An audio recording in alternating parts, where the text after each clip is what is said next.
Gaza में मौजूद संगठन सराया अल कुद्दस ने एक नया वीडियो जारी किया है, जिसके जरिए इस संगठन ने इजराइल पर रॉकेट हमले की जिम्मेदारी ली है। संगठन का साफ साफ कहना है कि यह हमला इजरायली सुरक्षा मंत्री इतामार बेन गवीर के यरूशलेम स्थित अल अक्सा मस्जिद परिसर के दौरे के जवाब में किया गया था। हैरानी की बात तो यह है कि इस हमले में कुद्दस 3 नामक रॉकेट का इस्तेमाल किया गया, जिसे सराया अल कुद्दस ने स्थानीय तौर पर विकसित किया है।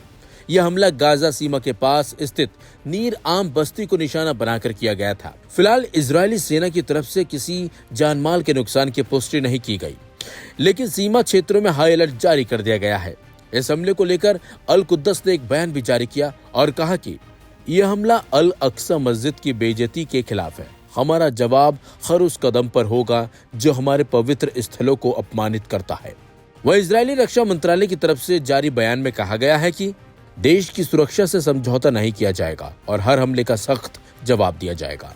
बता दें आपको, यहूदी धार्मिक पर्व तीशा वे आप के दिन मंत्री इतामार बेन गवीर का अल अक्सा दौरा पहले से ही विवादों में रहा है। मुसलमानों के लिए यह स्थल तीसरा सबसे पवित्र धार्मिक स्थल है, जबकि यहूदी इसे टेम्पल माउंट कहते हैं। ऐसे दौरे को फिलिस्तीनी पक्ष अक्सर उकसावे के रूप में देखता है। वही विशेषज्ञों का मानना है कि यह हमला केवल एक जवाबी कार्रवाई नहीं, बल्कि एक संदेश है कि यरूशलेम के धार्मिक स्थलों को लेकर कोई भी एक तरफा कदम क्षेत्रीय अस्थिरता को जन्म दे सकता है। इससे पहले भी अल अक्सा से जुड़े मुद्दों पर गाजा और इजरायल के बीच कई बार टकराव हो चुके हैं। संयुक्त राष्ट्र और अरब लीग ने इस घटनाक्रम पर चिंता जताई है। उन्होंने सभी पक्षों से संयम बरतने और शांति कायम रखने की अपील की है। Aim right, achieve big. At KR Mangalam University, we provide you the platform to turn your dreams into reality. At KR Mangalam University. बता दें आपको, गाजा से आया हमले का वीडियो एक बार फिर दर्शाता है कि यरूशलेम के पवित्र स्थलों को लेकर क्षेत्र कितना संवेदनशील है। आने वाले दिनों में इजराइल की प्रतिक्रिया और अंतर्राष्ट्रीय मध्यस्थता इस तनाव के भविष्य को तय करेगी। लेकिन जिस तरीके से वीडियो सराया अल कुद्दस ने जारी किया है, उसने कहीं न कहीं इजरायली सेना की नींद तो जरूर उड़ा दी होगी। हालांकि इजरायली सेना की तरफ से दावा किया जा रहा है कि इस हमले में कोई नुकसान नहीं हुआ, लेकिन जिस तरीके से वीडियो सामने आया है उससे ये पता चल रहा है कि यह हमला काफी भयानक था और कहीं ना कहीं इससे इजराइल को नुकसान जरूर हुआ होगा। लेकिन आपको बता दें, इजराइल अपने ऊपर हमलों पर सिर्फ यही बात बोल देता है कि उसे कोई नुकसान नहीं हुआ और रॉकेट और मिसाइलों को वो हवा में ही मार गिराता है। हर बार का ये उसका यही जवाब सामने आता है।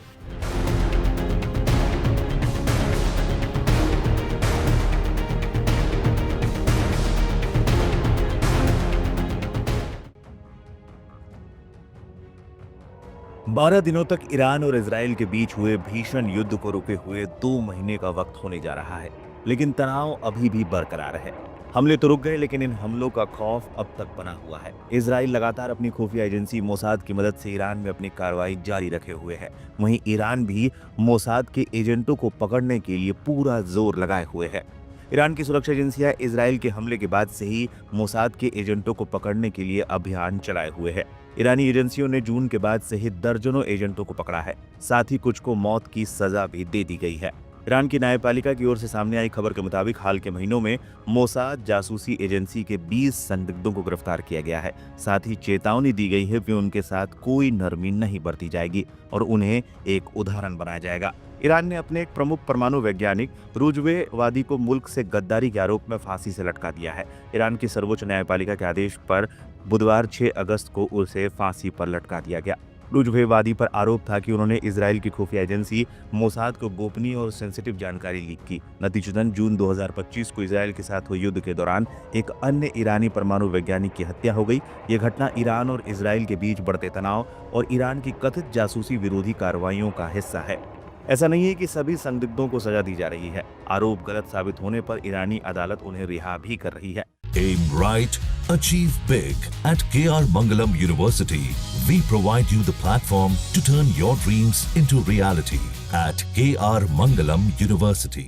न्यायपालिका के प्रवक्ता असगर जहांगीरी ने तेहरान में मीडिया को बताया कि गिरफ्तार किए गए 20 संदिग्धों में से कुछ के खिलाफ आरोप हटा दिए गए हैं और उन्हें रिहा कर दिया गया है। जहांगीर के मुताबिक जांच पूरी होने के बाद पूरी जानकारी सार्वजनिक की जाएगी। इस साल इजराइल के लिए जासूसी करने के दोषी ईरानियों के मृत्युदंड दिए जाने की संख्या में जबरदस्त वृद्धि हुई है और हाल के महीनों में कम से कम 8 लोगों को मौत की सजा दी गई है। पता नहीं, हाल के दिनों में इजराइल ने ईरान के करीब 30 वैज्ञानिकों की हत्या कर दी थी। ये हमले इजराइल के एजेंटों की ओर से दी गई खुफिया जानकारी के आधार पर हुए थे। साथ ही कई हमले ईरान के अंदर इन्हीं एजेंटों ने किए थे। बताते चलें, 13 जून को इजराइल ने ऑपरेशन राइजिंग लाइन के तहत ईरान के परमाणु और सैन्य ठिकानों पर हमले शुरू किए थे। इन हमलों में ईरान के कई शीर्ष कमांडरों और कम से कम 1 दर्जन परमाणु वैज्ञानिक मारे गए। ईरान ने जवाबी कार्रवाई में इजराइल पर सैकड़ों बैलिस्टिक मिसाइलों और ड्रोन हमले किए, जिससे दोनों देशों को भारी नुकसान हुआ। युद्ध का अंत 24 जून 2025 को अमेरिकी राष्ट्रपति डोनाल्ड ट्रंप की मध्यस्थता के बाद हुआ। युद्ध के बाद ईरान ने इजराइल के लिए जासूसी करने के संदेह में कई लोगों को गिरफ्तार किया और त्वरित सुनवाई की प्रक्रिया शुरू की। रुजवेवादी की फांसी इसी अभियान का हिस्सा है। ईरान ने दावा किया है कि इजराइल की मोसाद एजेंसी ने देश के भीतर एक व्यापक जासूसी नेटवर्क बना लिया है, जिसके कारण युद्ध के दौरान सटीक हमले संभव हो सके। मानवाधिकार संगठन के अनुसार युद्ध के बाद ईरान ने कम से कम 823 लोगों को राजनीतिक या सुरक्षा संबंधी आरोपों में हिरासत में लिया था, जिनमें से कई पर मोसाद के लिए काम करने का आरोप है। युद्ध के दौरान और उसके बाद 700 से अधिक लोगों को गिरफ्तार किया गया, जिन पर मोसाद के साथ संबंध होने का संदेह है। ईरान का कहना है कि गिरफ्तारियां देश की सुरक्षा को सुनिश्चित करने के लिए जरूरी थी, क्योंकि इजराइल ने उसके परमाणु कार्यक्रम को नष्ट करने के लिए कई बार हमले किए हैं। इजराइल ने गजा पर कब्जा करने की रणनीति बना ली है, बल्कि इस पर इजराइल ने काम करना भी शुरू कर दिया है। दरअसल इजरायली वॉर कैबिनेट ने गजा पर पूर्ण कब्जा करने की योजना को मंजूरी दे दी है। इसके बाद इजरायली सेना गजा में मिलिट्री ऑपरेशन तेज करने की तैयारी कर रही है, ताकि गजा पर पूरी तरह से कब्जा किया जा सके। वहीं इस फैसले के बाद दुनिया भर से इजराइल की मजम्मत हुई है। कई विदेशी मंत्रियों ने इजराइल की सुरक्षा कैबिनेट की गजा में बड़े पैमाने पर नए मिलिट्री ऑपरेशन शुरू करने के फैसले की कड़ी निंदा की है। इन मंत्रियों ने एक साझा बयान में कहा कि इजराइल की सरकार की ऐलान की गई योजनाएं अंतर्राष्ट्रीय मानवाधिकार कानून का उल्लंघन कर सकती हैं। इसके साथ ही अब अरब देश जो अपने आप हर बार किनारा कर लेते हैं, इस बार खुलकर सामने आए हैं। रूसी राष्ट्रपति व्लादिमीर पुतिन के अमीरात के राष्ट्रपति शेख मोहम्मद बिन जयाद के साथ बैठक के बाद अरब देशों ने इजराइल के गजा प्लान को लेकर कड़ी आपत्ति जताई। यूएई के साथ साथ कतर ने भी इजराइल के गजा प्लान को लेकर कहा कि ये खतरनाक होगा। इससे पहले तुर्की ने भी इंटरनेशनल कम्युनिटी और यूनाइटेड नेशन सिक्योरिटी काउंसिल से नेतन्याहू के इस प्लान पर रोक लगाने की अपील की थी।